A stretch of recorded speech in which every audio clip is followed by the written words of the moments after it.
اگلا جنازہ ہے، ذکر ہے خالد محمود الحسن بھٹی صاحب کا، جو تحریک جدید وکیل المال ثالث تھے آج کل ربا میں. اسی طرح نائب صدر انصار اللہ بھی تھے اور نائب صدر سلانہ بھی تھے.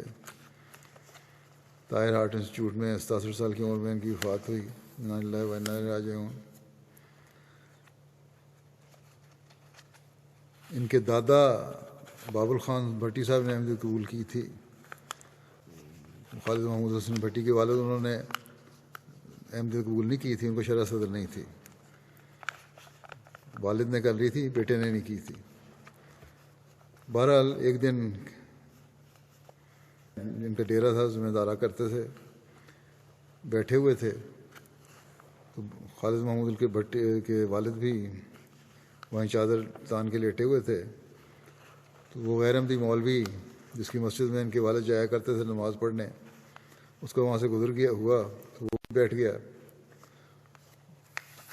اور گفتگو کا موضوع چل پڑا احمدیت کی طرف. تو مولوی صاحب کہنے لگے، در حقیقت باتوں باتوں میں مولوی نے یہ اقرار کر لیا کہ احمدیت سچی ہے.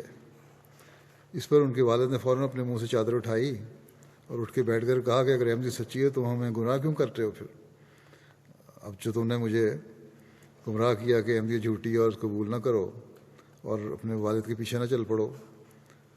تو بہرحال کہتے ہیں اب سن لو، پھر جدھر سچائی ہے تو آج سے میں بھی ادھر ہی ہوں.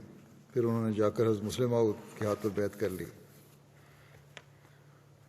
بھٹی صاحب نے، خالد محمود الحسن بھٹی صاحب نے پنجاب یونیورسٹی سے BA کے بعد 1978 میں پولیٹیکل سائنس میں اور 1980 میں MA میں ہسٹری میں MA کیا. پھر گورنمنٹ سروس کی 2 سال بطور لیکچرر گورنمنٹ سروس کی. پھر 2 سال کے بعد استعفیٰ دیا. 1982 میں اپنی زندگی وقف کر دی. مختلف حیثیتوں سے قریب 38 سال تک جماعت کی خدمت کی توفیق ملی. 1982 میں ان کا تقرر وکالت تعمیل و تنفیذ میں ہوا تھا. پھر آپ نائب وکیل بھی رہے، پھر وکیل الدیوان مقرر ہوئے. پھر آپ وکیل المال ثالث تھے. پھر Indonesia, Singapore, Burma, Sri Lanka, Nepal, Uganda وغیرہ کے دورہ جات کرنے کی بھی ان کو توفیق ملی. جہاں بھی دوروں پہ جاتے تھے بڑی گہرائی سے جا کے سارے جائزے لیتے تھے اور ان کی رہنمائی کرتے تھے. اور ان جماعتوں میں جہاں یہ گئے ہیں، خاص طور پر برما میں اور سری لنکا میں، تو بہت کچھ انہوں نے سیکھا ہے جماعتوں نے، اور اس کا اقرار بھی کرتے ہیں وہاں کے لوگ. کئی مجھے خط لکھ رہے ہیں کہ ہم نے بہت کچھ سیکھا اور نظام کے بارے میں صحیح آگاہی بھٹی صاحب نے ہمیں دی اور خلافت سے تعلق کو جوڑنے میں بہت کردار ادا کیا. پھر اسی طرح خدام الاحمدیہ کی مجلسی مرکزی عاملہ اور انصار اللہ کی مرکزی عاملہ میں بھی اور مختلف کمیٹیوں کے ممبر بھی رہے، قضاء بورڈ کے ممبر بھی رہے. ان کی اہلیاں ہیں نصرت ناہید صاحبہ، اور ان کو اللہ تعالیٰ نے 2 بیٹیوں اور 1 بیٹے سے نوازا. ایک بیٹا خرم عثمان یہاں MT میں ہمارے UK میں کام کر رہا ہے، وقف زندگی ہے. اس کی اہلیہ صاحبہ کہتی ہیں کہ MA پولیٹیکل سائنس کرنے کے بعد اپنے والد سے انہوں نے کہا کہ میں MA ہسٹری بھی کرنا چاہتا ہوں. تو انہوں نے کہا کہ جتنا مرضی چاہے پڑھ لو، لیکن یاد رکھو کہ اگر نوکری کرنی ہے تو پھر جماعت کی کرنا. کہتے ہیں 43 سالہ شادی کا عرصہ ہے، ہمیشہ شفقت کا سلوک رہا. ہمیشہ جب بھی دوروں سے واپس آتے واقعات سناتے کہ اللہ تعالیٰ نے کس طرح پیار کا سلوک کیا ان کے ساتھ. بچوں کے لیے شفیق باپ تھے، ہر بچے کی خواہش پوری کرنے کی کوشش کرتے، جائز خواہش. ان کی بڑی بیٹی ڈاکٹر سائمہ ہیں، کہتی ہیں کہ میں نے ویزا اپلائی کیا تھا، 2 دفعہ ریجیکٹ ہو گیا تھا. تیسری دفعہ پھر میں نے اپلائی کیا تو بھٹی صاحب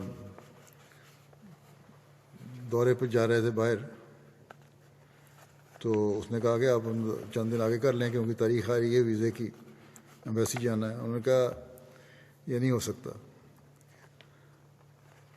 تم اکیلی جاؤ، کیونکہ میں اللہ تعالیٰ کے خاطر یہ سفر کر رہا ہوں، اللہ تعالیٰ فضل کرے گا.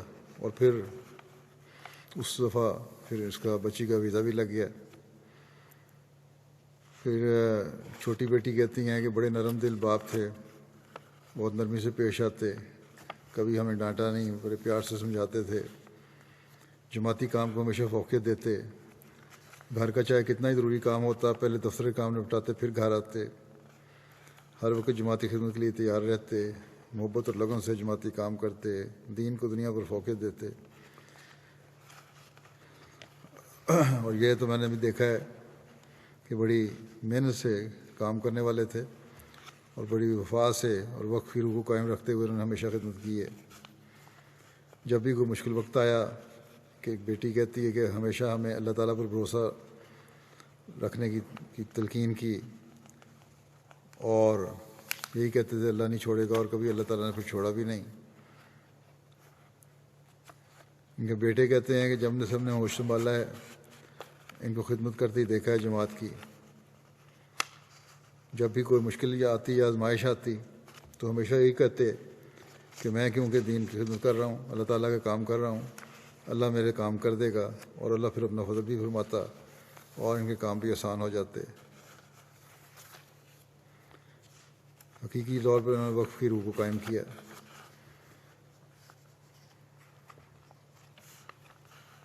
لیکن ساتھ ہی یہ بھی کہتا ہے کہ جماعتی مصروفیات کے باوجود گھر کے تمام فرائض میں کبھی کوتاہی نہیں کی، ہر ایک چیز کی مکمل دیکھ بھال خود کیا کرتے تھے۔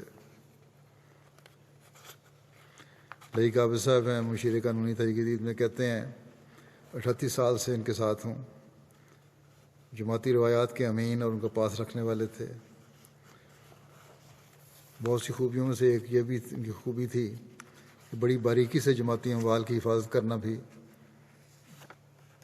بہت ضروری سمجھتے تھے۔